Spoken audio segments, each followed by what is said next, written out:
Break के बाद स्वागत है आपका। झारखंड के मुख्यमंत्री हेमंत सोरेन ने मुख्यमंत्री आवासीय कार्यालय में विधि व्यवस्था, नई कल्याणकारी योजनाओं के क्रियान्वयन, झारखंड आरक्षी और झारखंड उत्पाद सिपाही प्रतियोगिता परीक्षा समेत चल रही अन्य नियुक्ति प्रक्रियाओं को लेकर वरीय पदाधिकारियों के साथ उच्च स्तरीय बैठक की। मुख्यमंत्री ने महत्वपूर्ण विषयों की समीक्षा करते हुए पदाधिकारियों को कई अहम निर्देश दिए। साथ ही मुख्यमंत्री ने कहा कि राज्य में विधि व्यवस्था बनाए रखना राज्य सरकार की सर्वोच्च प्राथमिकता है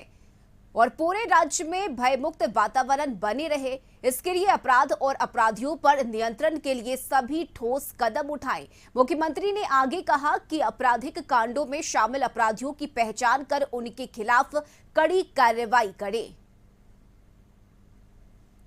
और रांची से सहयोगी रुचि शर्मा इस वक्त हमारे साथ जुड़ गई हैं। रुचि, झारखंड में कानून व्यवस्था बनी रहे, इसे लेकर मुख्यमंत्री ने बैठक की, साथ ही कई निर्देश दिए। भय मुक्त वातावरण बना रहे, अपराध और अपराधियों पर नियंत्रण रखा जा सके, इसे लेकर मुख्यमंत्री ने अधिकारियों को कई सारे निर्देश दिए हैं और इससे साफ जाहिर होता है कि झारखंड को लेकर मुख्यमंत्री क्या सोचते हैं। और आगामी चूंकि विधानसभा चुनाव भी है, ऐसे में मुख्यमंत्री नहीं चाहते कि कहीं से कोई भी कमी रहे और आपराधिक घटनाओं में बढ़ोतरी हो। बिल्कुल रस्मी देखिए, जब से हेमंत सोरेन की सरकार बनी थी यानी कि 2019 से अगर बात की जाए तो उसके बाद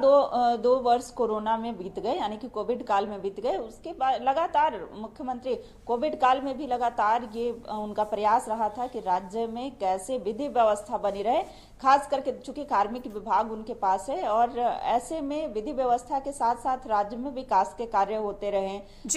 लोगों तक सरकारी योजनाओं का लाभ पहुंचता रहे। और देखिए वर्तमान में इधर फिलहाल कुछ दिनों की अगर बात की जाए तो अपराधियों के मनोबल जो है वो बढ़ते हुए देखे जा रहे थे, यानी कि आपराधिक घटनाओं में बढ़ोतरी देखी गई थी। तो ऐसे में मुख्यमंत्री ने स्वयं मोर्चा संभाला और समीक्षा बैठक रखी। समीक्षा बैठक में खास करके अधिकारियों को ये दिशा निर्देश दिए कि अपराधियों का मनोबल नहीं बढ़ना चाहिए, जहां से भी जैसे भी दोषी पकड़े जाते हैं तो कड़ी से कड़ी कार्रवाई जो है वो की जाए ताकि उनका मनोबल कमजोर हो सके। और देखिए पूरे राज्य भर की विधि व्यवस्था बनी रहे, खास करके राजधानी रांची की विधि व्यवस्था बनी रहे, लोग भय मुक्त वातावरण में अपने आप को सुरक्षित महसूस कर सके, इसके लिए ये बैठक थी। दूसरी ओर देखिए नई योजनाओं के क्रियान्वयन की बात भी आपने की, तो नई योजनाएं जो हैं या फिर जो पहले से जो योजनाएं चल रही हैं तो उसे कैसे जनता तक पहुंचाया जाए। जो नई योजनाएं बन रही हैं, चाहे 200 यूनिट बिजली फ्री की बात हो, जो 25 से 50 वर्ग की आयु की महिलाओं तक 1,000 रुपए देने की बात हो, सर्वजन पेंशन योजना की बात हो, गुरुजी क्रेडिट कार्ड योजना की बात हो, सावित्री बाई फुले किशोरी समृद्धि योजना की बात हो, कई ऐसी योजनाओं का लाभ जो है वो कैसे जनता तक पहुंचाया जाए, वो सभी चीजों की समीक्षा जो है मुख्यमंत्री ने की है। खास करके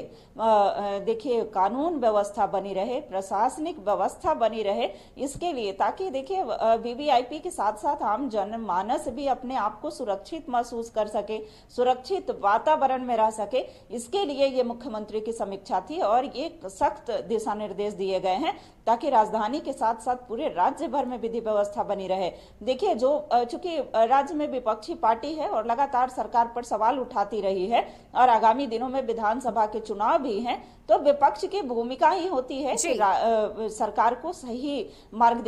दिखलाना, सही रास्ते दिखलाना। लेकिन मुख्यमंत्री हो या फिर सरकार में जो भी अन्य मंत्री हो, उन्हें इस बात की भी चिंता है कि आगामी दिनों में होने वाले विधानसभा के चुनाव में कोई ऐसा मुद्दा विपक्षी के द्वारा ना उठाया जाए जो कि एक चिंता का विषय बन जाए, जो जनता के मन में घर कर जाए। तो देखिए लगातार सरकार इस बात को लेकर के संजीदा है, कैसे योजना का लाभ पहुंचे, साथ ही साथ कैसे सुरक्षा व्यवस्था बनी रहे। बिल्कुल रुचि, और मुख्यमंत्री हेमंत सोरेन की अगर हम बात करें तो ये हमेशा ही देखा जाता है कि जितनी भी सरकारी योजनाएं चलाई जाती है, उन योजनाओं को ज्यादा से ज्यादा लोगों तक कैसे पहुंचाया जाए, इसे लेकर मुख्यमंत्री काफी संजीदा नजर आते हैं। और यही वजह है कि अधिकारियों के साथ लगातार उनकी बैठक होती है, मीटिंग होती है और आम जनता, आम लोगों तक हर एक योजनाओं का लाभ पहुंचे, ये कोशिश हेमंत सोरेन के द्वारा की जाती है। बहुत शुक्रिया रुचि आपका तमाम जानकारी के लिए।